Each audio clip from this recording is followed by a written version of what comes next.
Hello guys, and welcome to Supreme Ruler 2030. This game has been through a lot in its beta. I've covered a lot of its features and a lot of its changes even throughout. And in case you're not already aware of that, I have a playlist in the description where you can see over 20 videos that I've made covering this game, news around it, and where there undoubtedly will still be at least a couple more videos to come in. With that being said, there have been some updates to things I've already talked about, some changes that have happened that by themselves do not garner their own videos. However, I'd like to go over some of them today in this video.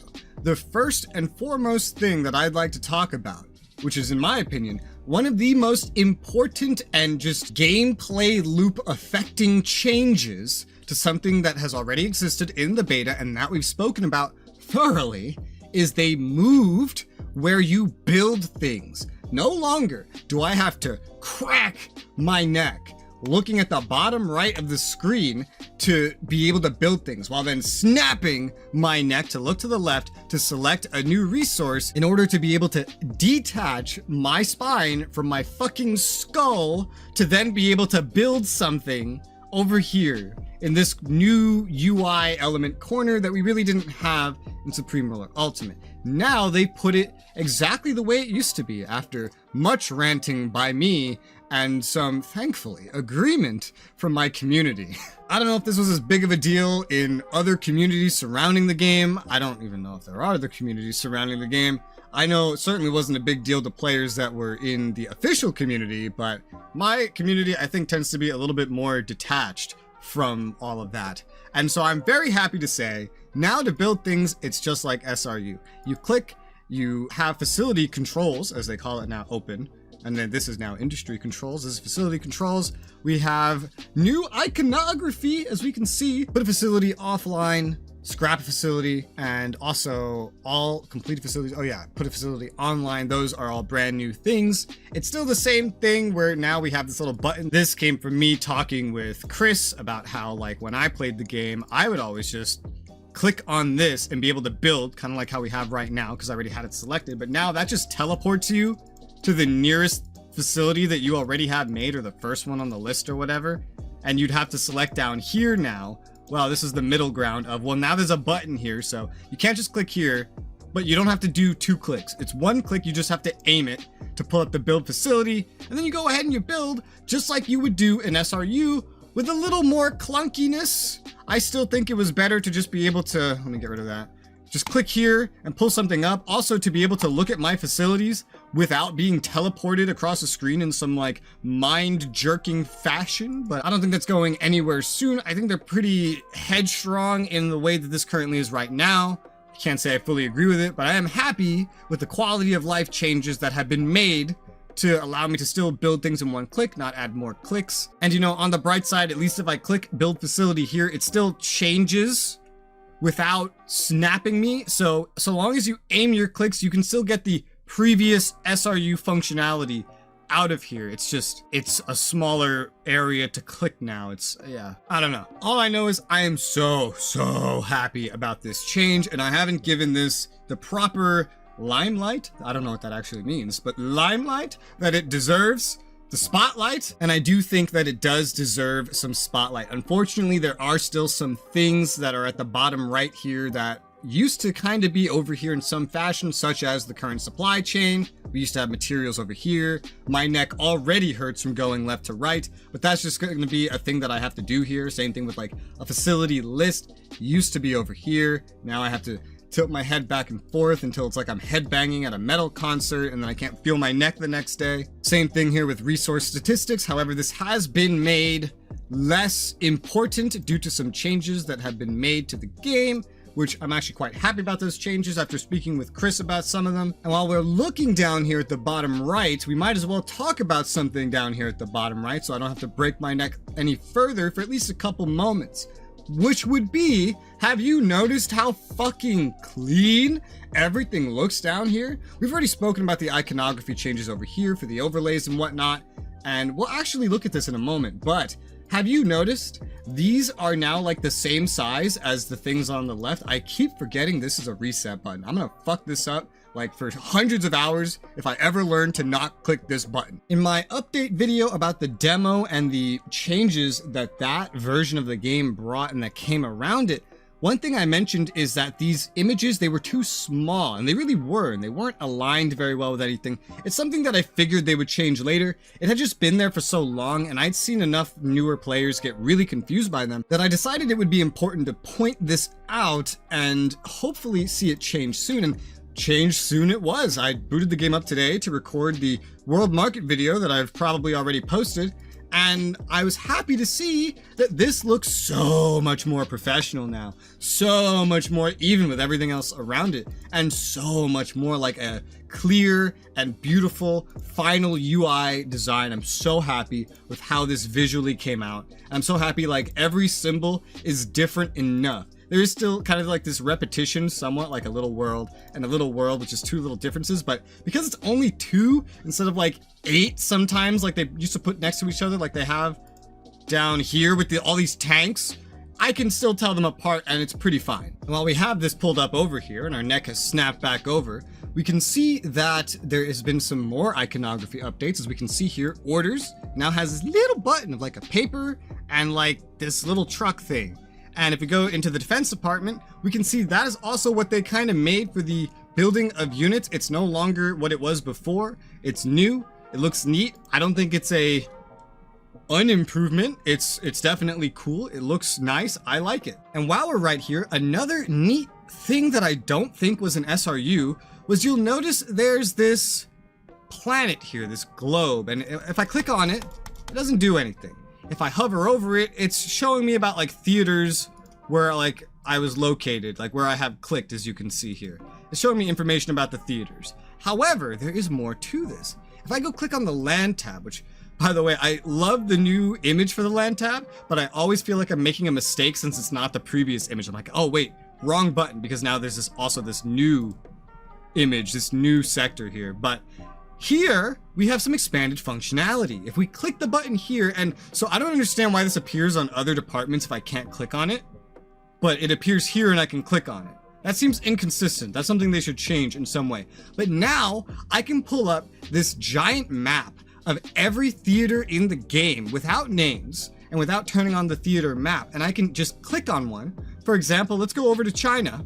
And bam, I'm over here now. And so we can actually make this stand out more. So for example, if I go into theater and we put it on like high priority here, we go over here, theater control, we put that on like medium priority, go somewhere in Africa, put that on no. And then if we look at this again and we click on it, we can see our changes. And so now I can get an idea of what all my priorities are without clicking on them individually. And I don't think this was a feature in SRU. I certainly don't remember this being a thing. But now, let's say I just don't remember what I made to theater. Maybe I haven't touched a save in a while. Maybe it's one of my multiplayer games and we play like once a week and I don't fucking remember what I did. I had a war last session, but I got busy wrapping some other things up. And then, you know, next week I sit down with my friends to play multiplayer and I forget, oh right, you know, I have this big war happening over here in China, so that was on high. But I forgot the war in Europe actually ended. So this medium priority here is not needed. I also forgot that I was trying to avoid some military actions over here in Africa. And so I need to probably turn this back up to low for whatever reason. You know, I can get an idea of the world's priorities and theaters and actually also have a way to teleport between them while studying this information. All in all, I think this is a really cool thing. And I think this is going to be very utilized by me and by anyone that I teach how to play the game. In itself, I really would hardly change anything about it. I am curious if it might be a little more helpful to when I hover over this, not just to tell me, oh, high, medium, low. I can fucking see if it's high, medium, or low. This is not that hard to see. Red is high, yellow is medium, green is low, and nothing is none. That much is obvious if you've played the game for more than like 10 hours. So I'm not sure if I really need that information as someone that has played the game and knows what these colors mean. But one thing I think could be very, very handy in terms of communication and figuring things out and cutting out a lot of clicks is if instead of showing high, medium, low when I hovered over it, tell me the name. What is the name of this battle zone?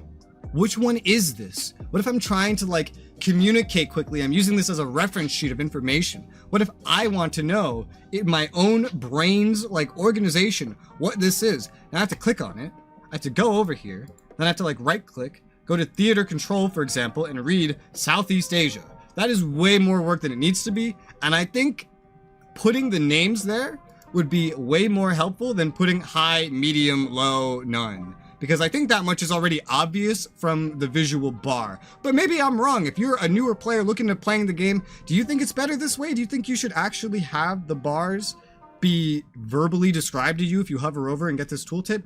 Maybe there's room to put both the name and this. That could be a thing as well. I don't know. This is just something I'm floating of this cool new discovery that I made that I think is really cool. Another really cool addition to Supreme Ruler 2030 that's been kind of added in the midst of everything that I forgot to mention originally, so I'm now relaunched the game. I'm just gonna jut this into the video somewhere.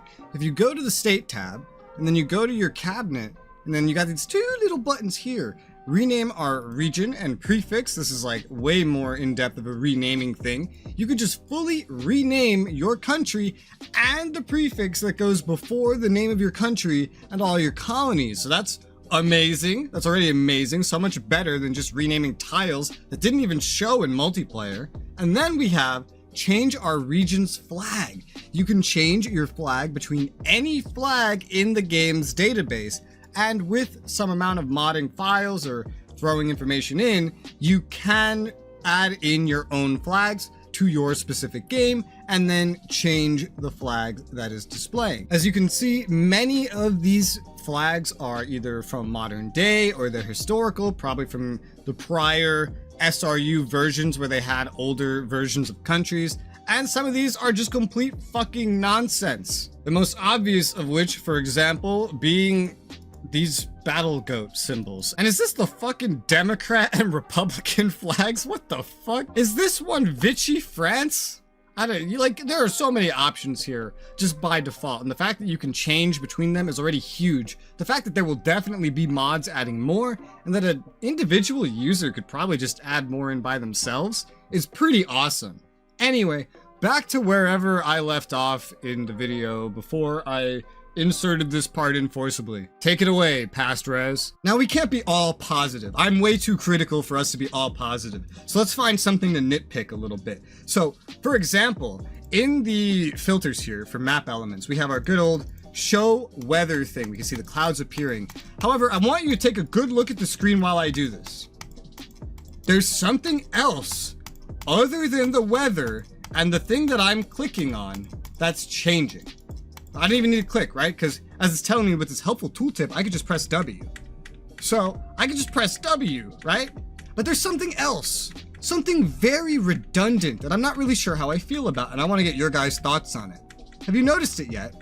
At the top right of the screen, there is a third way to show or hide the weather. It's a button up here, show weather.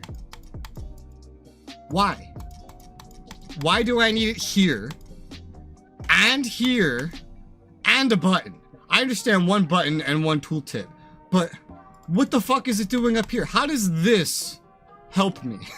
Who's gonna be changing the weather showing like this much that they need an extra like no step button to reach it? I feel like something way more important could go up here. Speaking of way more important things, something that is way more important to show off and talk about is this little iconography change on the transport, which is a fucking truck now. A truck for transport. That is so cute. I love that. Now, when you're looking for transportation, you go to the land tab, which is marked by a picture of land. And if you're looking for transportation, which is something that's on land, you have a truck. I love it. This sounds so stupid, I'm sure, but it used to be under the finance screen, and I don't even remember the image right now, but it wasn't a cute little truck. Okay, I think this is amazing. But you know what I don't think is amazing? The fact that to have the remove transportation option, that you still have to enable that as an optional game setting that's hidden in like 3 windows of game settings. But hold on a second, did this get an iconography update too? It kind of looks fucking cool and like it has been updated. So I'm gonna say that's a yes, and I'm gonna say this is another really neat change. I have no idea why It's so flashy. It's so neat, isn't it? Oh, I like that. I remember mentioning the addition of these buttons in the past, but I think they've gotten iconography changes since then. Oh yeah, that's right. Because they were all like one visual button and that was it. So we have the Avoid Panama Canal, Suez Canal, Turkish Strait, and Malacca Strait, which we've already kind of talked about for how that is handy for navigating the map. I had a mention of that, I believe, in the first impressions, but also I believe I made a video about this exclusively before I got my hands on the beta. And now they've gotten little iconography things, and the top ones might have done this as well. And I gotta say, I had no complaints. Everything here looks amazing. This is great iconography. I think it looks sweet, swell. Speaking of iconography, if we go to the bottom right, since the theater control's already up, we can see this pretty cool looking iconography here. One for alerts for neutral movement within a theater that we have selected, and also one for enemy movement. And I like how that one's red. That one really stands out. That really gets the message across without me even clicking on it. A lot of the changes, other than being like features and revisions and updates to previous things, as you can tell, have been iconography. I hope I have driven that point in enough. The iconography has been vastly improving over these updates. It looks so much better in every regard. For example, remember how it used to just be like up arrows and that's it for minimizing and expanding? Can you fucking tell which of these buttons is to minimize and expand now? They actually just went ahead after changing it from like 2 different arrows to now just being a minimize button like you'd see on a browser and an expand button like you'd see on a browser. Doesn't that just make so much fucking sense? It looks so much better. Now, to be completely honest, I am probably never going to use these expanded tall menus. I don't like them. I think too much of the UI has been sabotaged, in my opinion, with reasons and things I've gone over in previous videos. Things are moved, some things are out of place, some things cannot be moved, and some things are very inconvenient, such as a lot of the head snapping back and forth, specifically because they want you to be able to get these expanded menus. And I mean, look at them. They look so much better now than they did. They actually look very functional now, aside from some scrolling off the zone here. I'm sure that'll be fixed. They look so much better now than they did before, and they're looking better with every single update. However, also, I've heard this sentiment from people that I play the game with. We've talked about this, and no one I know that I play this game with, we don't care about this. We forget that it's here, and we're not going to use this. Can this be handy? Yes, but the main reason it's handy is because they shrunk everything while somehow still giving us more total UI space on the screen to be able to make these useful. Personally, yeah, I don't like these. I don't personally play with anybody that likes these. I'm curious what you guys think. Do you think this is like a revolutionary new thing to base your UI around? Personally, I do not. I do not like this UI. I do not like the tall menus. I think that they take too much away from what the base UI could look like. I think they make it too complicated as well. For a game that tries to keep a lot of things simple, I think the entire UI design gets too complicated because of a desire for everything to be expanded, and in several forms too, like this, for example, and this. One reason why certain things are the way they are and things I've complained about is because, as Chris has told me, they're trying to make it so that you can always play the game even while you're looking over things in the UI, and so they want to avoid more paradox-esque, you open up a menu, which then covers your screen with more menus. Instead, they want it to be minimalistic. Well, this isn't minimalistic anymore, right? I would have a really tough time playing the game like this, and so the addition of this and what the new UI space, even this right here, this like triple panel thing where the panels like stay open, and this panel especially always stays open, I think this takes away from the playability of the game and the goals that they have. So those things haven't been changed. They're still here to stay, and I can guarantee you they're not really going anywhere. At this point, what I'm hoping is that by the time this game releases, modders can end up getting on this and hopefully just getting rid of this expanding menu thing and giving us an actual more minimalist design of UI where everything is neat, compact, not abnormally shaped, menus that jut out from the otherwise what could be square or rectangular UI don't just protrude into my gameplay like some sort of abnormal tumor that I don't want and that nobody that I play the game with wants. Hopefully, right? Hopefully modders can somehow fix it. As you see, I have things I love about the game. I have things that I love about how the game is going. I have things that I hate about the game and where it is going. That is a nice, healthy balance of opinions, and I hope you have enjoyed hearing them. I hope you have enjoyed seeing me show off the most recent changes to you. As always, let me know what you guys think in the comments below. That playlist is always there. If you want to see more content on this game, I will be, of course, making my own playthroughs of this game once it is released and in a nice, fully playable state. That'll be it for this episode, though, so thank you guys very much for watching, and I'll see you on the next one.